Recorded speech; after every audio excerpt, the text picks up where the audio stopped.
ઉપલેટામાં જૈન જાગૃતિ centre દ્વારા જન્માષ્ટમીના તહેવારને લઈને સ્લમ વિસ્તારમાં ફરસાણ વિતરણ કરાયું। રાજકોટ જિલ્લાના ઉપલેટામાં વર્ષોથી સેવાકીય પ્રવૃત્તિ કરી રહેલ શ્રી જૈન જાગૃતિ સેન્ટર દ્વારા આવનારા તહેવારો જન્માષ્ટમી અને સાતમ આઠમને લઈને ગરીબ પરિવારોમાં ફરસાણ વિતરણ કરવામાં આવ્યું હતું। આ સંસ્થા દ્વારા ઘણા વર્ષોથી ઉપલેટામાં પાણીના પરબ, ઉનાળામાં ઠંડી છાશનું વિતરણ, જન્માષ્ટમી પર જરૂરિયાતમંદોને મીઠાઈ વિતરણ, ચોપડા વિતરણ તેમજ ગણપતિ ઉત્સવ જેવી અલગ અલગ સેવાકીય પ્રવૃત્તિ કરી રહ્યા છે અને હજુ પણ ગરીબ લોકો અને બાળકો માટે વધુ સેવાકીય પ્રવૃત્તિ કરી બતાવવાની ઈચ્છાઓ વ્યક્ત કરી રહ્યા છે। આજે પણ આ સંસ્થાઓ દ્વારા ઉપલેટા શહેરમાં તહેવારોને ધ્યાનમાં લઈને 161 પરિવારને ફરસાણની કીટો વિતરણ કરવામાં આવી હતી, જેથી નાના અને ગરીબ લોકો પણ તહેવાર અને ભગવાન કૃષ્ણ જન્મ ઉત્સવની ઉજવણીથી વંચિત ન રહે અને ગરીબ પરિવારોમાં પણ ઉત્સવની ઉજવણી થઈ શકે। જય જીનેન્દ્ર।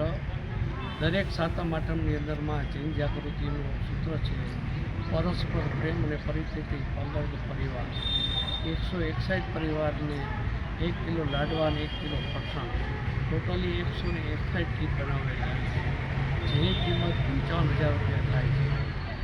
જૈન જાગૃતિ પરિવાર તો છે પણ બીજા પરિવારને આપે છે, પોતાનો પરિવાર માને છે।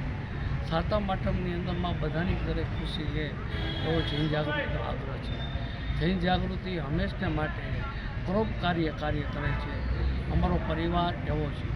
અમારા પરિવારની અંદરમાં અમારી કારોબારી સખત જહેમત ઉઠાવે છે, દરેક કાર્યક્રમની અંદરમાં પોતાનું યોગદાન પણ આપે છે।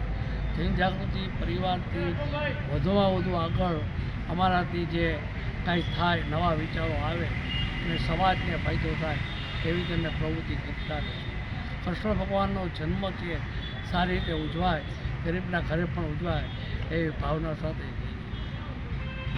આજે જૈન જાગૃતિ દ્વારા સુરજવાડીમાં જે દર વર્ષની જેમ આ વર્ષે પણ છઠના દિવસે ફરસાણનું વિતરણ, જેમાં 161 કીટ દર વર્ષે જૈન જાગૃતિની આવી સેવાકીય પ્રવૃત્તિ અને ઉનાળામાં છાશ વિતરણ, પાણીના પરબ, નવરાત્રિમાં બાળાઓને જમણવાર, આવી અવનવી સેવાઓ જે જૈન જાગૃતિ કરતી રહી છે અને હંમેશા પણ કરતી રહે એવી ખૂબ ખૂબ શુભકામના દેવા।